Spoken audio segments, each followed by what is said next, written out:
कई महीनों से बेटे की कोई चिट्ठी नहीं आई, न फोन आया। प्रत्येक महीने रघुनाथ को 1,000 का मनी ऑर्डर आता था।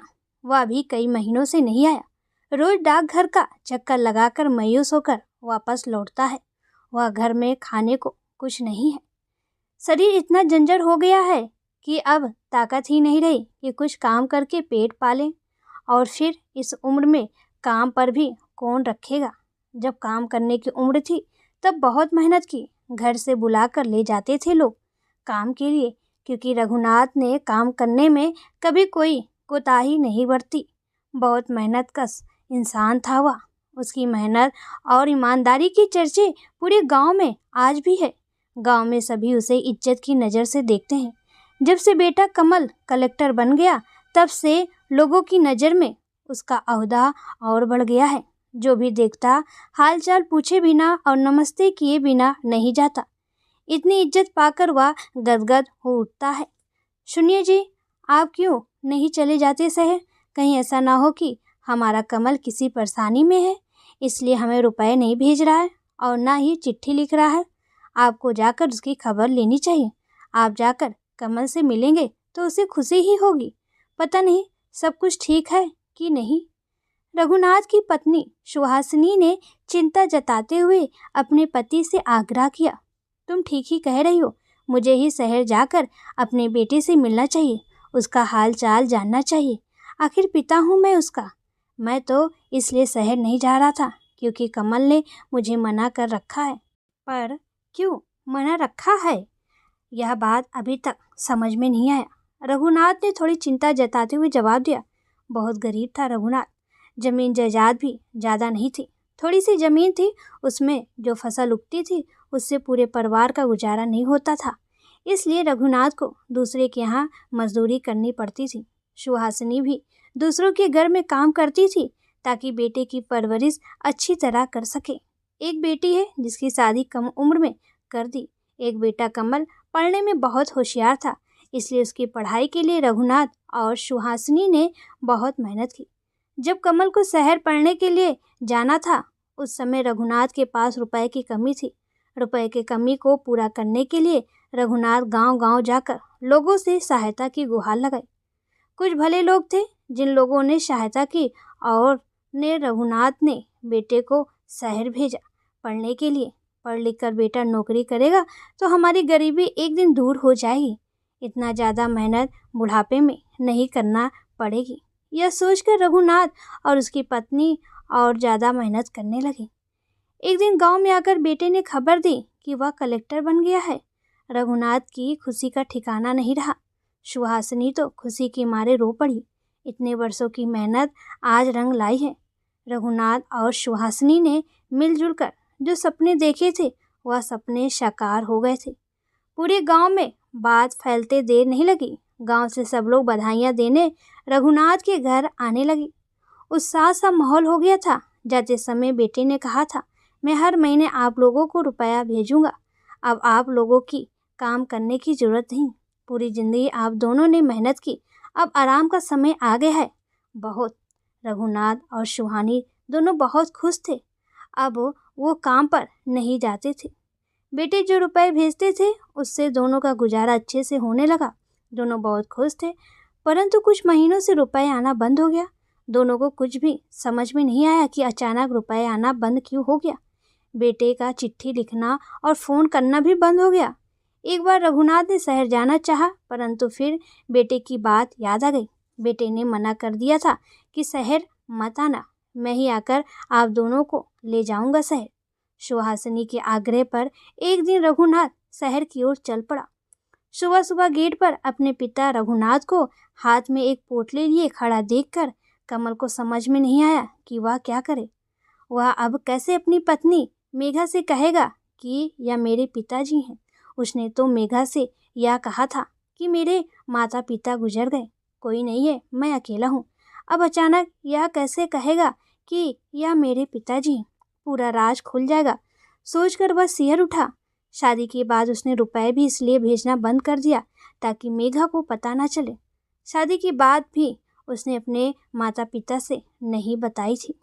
मेघा एक अमीर घर की पढ़ी लिखी आधुनिक विचार की लड़की है। जब दोनों एक ही कॉलेज में पढ़ते थे तब से दोनों में प्यार हुआ और नौकरी करने के पश्चात उससे शादी की। उसने मेघा के माता पिता से भी यही कहा था कि मैं अकेला हूँ, मेरा कोई नहीं है। उसे यह कहते हुए शर्म आ रही थी कि मेरे पिता गरीब हैं और मजदूरी करके मुझे पढ़ाया। आपको मना किया था ना कि आप शहर मत आइए, फिर क्यों आ गए? अपने दांत पीसते हुए कमल ने अपने पिता रघुनाथ से कहा। तेरा हाल चाल लेने आए हैं बेटा। कई महीनों से तुमने ना रुपए भेजे हैं और ना ही चिट्ठी लिखी है। तुम्हारी माँ बहुत चिंता कर रही थी, इसलिए मुझे भेज दिया। मैं तो आना नहीं चाहता था, रघुनाथ ने दुखी होते जवाब दिया। यह तुम्हारे साथ कौन है और किससे बात कर रहे हो? कमल, किसी से बात करने की आवाज़ सुनकर मेघा कमरे से बाहर निकल आई तो देखा कमल के साथ कोई बुजुर्ग है। कोई नहीं, यह हमारे गांव का एक गरीब किसान है। पहचान का है, कह रहा है शहर आया था किसी काम से तो मुझसे मिलने चला आया। अपने शब्दों को चबाते हुए आंखें झुकाकर ही कमल ने कहा। तू ये क्या कह रहा है?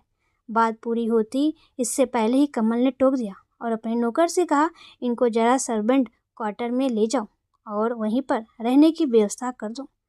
मेघा को शक हुआ कि आज तक कोई गांव से हमारे घर में नहीं आया। आज अचानक यह बुजुर्ग कैसे चले आए? जरूर कुछ न कुछ दाल में काला है। कमल मुझसे आंखें चुराकर बातें क्यों कर रहा है? ऐसा लग रहा है उसके मन में कुछ है। मेघा के मन में कई सवाल बुलबुले की तरह उठ रहे थे और गायब हो रहे थे।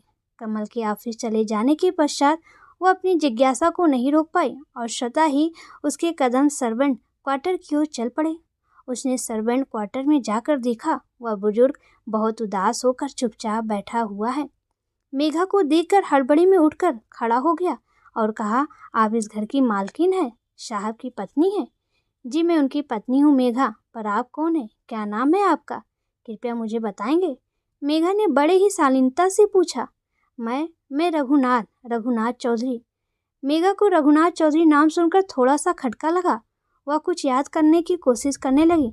हाँ, याद आया, कमल के पिता का नाम ही तो रघुनाथ चौधरी है। आश्चर्य से मेघा की आंखें बड़ी बड़ी हो गई और मन ही मन सोचने लगी, अच्छा तो ये कमल के पिताजी हैं। रघुनाथ के चरण स्पर्श करने के लिए मेघा झुकी तो रघुनाथ थोड़ा सा पीछे हट गया और आश्चर्य होते हुए कहा, अरे आप क्या कह रही हैं? मेरे चरण क्यों स्पर्श कर रही हैं? मैं ठहरा गांव का एक निर्धन मजदूर आदमी, आप तो मुझे जानती भी नहीं है। सच सच बताइए, आप कमल के पिताजी हैं ना? लक्ष्मीपुर में रहते हैं? सच बताइएगा, मुझसे झूठ मत बोलिएगा। हाँ नहीं, आपको किसने बताया मैं कमल का पिता हूँ? कमल और हम एक ही कक्षा में पढ़ते थे। पिता का नाम लिखते समय हमेशा वह रघुनाथ चौधरी लिखता था। वह बात मुझे अभी भी याद है। मेघा की बातें सुनकर रघुनाथ की आंखों की कोरे गीली हो गई। दो बूंदें गालों पर लुढ़कने के लिए बेचैन थी, परंतु रघुनाथ ने अपनी उंगलियों से उन बूंदों को पोंछ दिया।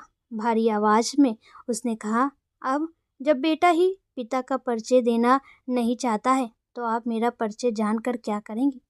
उसने शादी की, हमें यह भी नहीं मालूम। हम तो इस आस में बैठे रहे कि एक दिन धूमधाम से बेटी की शादी करेंगे। अब बेटा बहुत बड़ा इंसान बन गया, अमीर बन गया, बहुत ऊंची इमारत में रहने लगा। हम गरीब को पहचान कर अपनी इज्जत पर धब्बा नहीं लगाना चाहता है, इसलिए मेरा यहाँ से जाना ही उचित है। आप कहीं नहीं जाएंगे पिताजी, आप यहीं पर रहेंगे। यह आपका बेटा नहीं, आपकी बहू कह रही है। कहते कहते मेघा की आंखें नम हो गई। शाम को जब ऑफिस से कमल घर आया तो माथे पर चिंता की लकीरें थी। उसने मेघा से पूछा, गांव का वह आदमी चला गया या अभी भी है? मेघा समझ गई कि कमल चिंतित है। उसने कमल की मन की बातें जानने के लिए थोड़ा सा झूठ बोला। हाँ चला गया, और मैंने रोका भी नहीं। जाने की बात कर रहा था तो मैंने कह दिया, आपकी मर्जी है। यह तुमने बहुत अच्छा किया मेघा। मुझे पता है कि तुम बहुत समझदार हो। खामखा मुसीबत मोल लेने की क्या जरूरत है?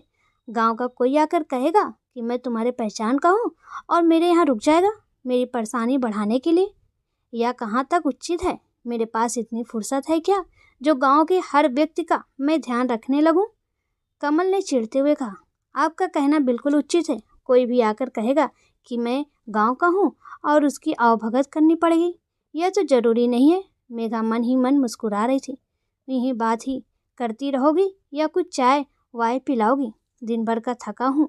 हाँ हाँ, चाय बनाकर लाती हूँ, आप डाइनिंग टेबल पर बैठ जाइए, वहीं पर चाय लाती हूँ। कमल ने जैसे ही डाइनिंग रूम में प्रवेश किया एकदम ठिठक कर रुक गया। सामने अपने पिताजी रघुनाथ को बैठे हुए देखकर फिर धीरे धीरे जाकर वह एक कुर्सी पर बैठ गया। रघुनाथ जैसा बैठा था वैसा ही बैठा रहा। उसने कुछ नहीं कहा। बहू ने बात करने से मना कर दिया था। थोड़ी देर के बाद मेघा चाय लेकर आई, एक कप रघुनाथ की ओर और एक कप कमल की ओर बढ़ाते हुए कहा, इन्हें पहचानते हैं आप? यह मेरे ससुर जी हैं। आप शायद नहीं पहचानते हैं, पर मैं इनको पहचान गई। आपसे परिचय करा देती हूँ। कैसी बात कर रही हो मेघा? मैंने तो तुम्हें पहले ही बताया है, मेरा कोई नहीं है, मैं अकेला हूँ। सिर झुकाकर आंखें चुराते हुए कमल ने कहा। कमल की बात सुनकर अब मेघा को बहुत क्रोध आया। क्रोधित होते हुए बोल पड़ी, आपको शर्म नहीं आती है ऐसी बातें करते हुए? जब से मेरी शादी हुई है तब से मैं झूठ सुन रही हूँ। आप मुझसे झूठ पर झूठ बोले जा रहे हैं, और कब तक अपने आप को इस तरह से छलते रहेंगे? आप स्वयं को ही छल ही रहे हैं, साथ साथ मेरे साथ छल कर रहे हैं। माता पिता के साथ इस तरह का बर्ताव करते हुए आपको जरा भी शर्म नहीं आई? आपके हृदय ने आपको जरा भी नहीं धिक्कारा? जिस माता पिता ने इतनी मेहनत करके मजदूरी करके दूसरों से भीख मांगकर आपको पढ़ाया लिखाया और एक काबिल इंसान बनाया, आज उन्हीं का परिचय देते हुए आपको शर्म आ रही है? मुझे अगर यह पता होता तो मैं आपसे कभी शादी नहीं करती। मैंने आपसे शादी इसलिए की थी कि आप एक अच्छी इंसान हैं, यह सोचकर नहीं कि आप कलेक्टर हैं। मेरे पास किसी चीज़ की कमी नहीं थी कि मैं एक कलेक्टर के पीछे भागूं। महलों में रहते रहते आप यह भी भूल गए कि इंसानियत भी कोई चीज़ है। आप मुझसे सच बता देते और मेरे माता पिता से भी सच बता देते तो वो आपको गर्व के साथ स्वीकार कर लेते। अब आप क्या बताएंगे मेरे माता पिता को? एक लड़की के लिए आपने अपने माता पिता तक को भुला दिया और त्याग दिया। किसी से प्यार करना अच्छी बात है, परंतु प्यार में इस हद तक गिर जाना किसी अच्छे इंसान की निशानी नहीं है। अरे प्यार तो इंसान को त्याग सिखाता है, अपनों को त्यागना नहीं। एक बात ध्यान से सुन लीजिए, पिताजी अब यहीं रहेंगे। आप कल जाकर गांव में से माँ को भी ले आइए। आगे से दोनों यहीं रहेंगे, वरना मैं नहीं रहूँगी यहाँ पर। आपको पूरी जिंदगी अकेला ही रहना पड़ेगा। कमल सिर झुकाए चुपचाप बैठा रहा। उसने चोर नज़रों से अपने पिता की ओर देखा। उनकी आंखों से बूंदें टपक कर टेबल पर गिरने लगी। वह उठकर अपने पिता के पास गया और उनसे लिपट कर कहने लगा, पिताजी मुझे क्षमा कर दीजिए, मुझसे बहुत बड़ी भूल हो गई। मैं मेघा से बहुत प्यार करता था, पर डरता था कि मेघा को अगर असलियत पता चल गया तो मुझे छोड़कर चली जाएगी, इसलिए मैं सच नहीं कह पाया। आज मेघा ने मेरी आंखें खोल दी, मुझे क्षमा कर दीजिए। सुबह उठकर तैयार होकर कमल निकल पड़ा गांव की ओर अपनी माँ को लेने के लिए। दरवाजे पे खड़ी मेघा ने कमल को जाते हुए देखकर आत्म संतोष से भर उठी। उसके ओठों पर एक प्यारी सी मुस्कान थी। मेघा को मुस्कुराती हुई देखकर रघुनाथ खुशी से भर उठा। मन ही मन सोचने लगा, अपना तो पराया सा हो गया। आखिर पराई लड़की ने हाथ थाम लिया। कौन कहता है पराई लड़कियां बुरी होती हैं? अपनी सगी नहीं हो सकती, उसे भी अपने चाहिए। ज़रूरत है उस पर अपने लुटाने की। दोस्तों, हमारी कहानी कैसी लगी प्लीज़ कमेंट में ज़रूर बताएं।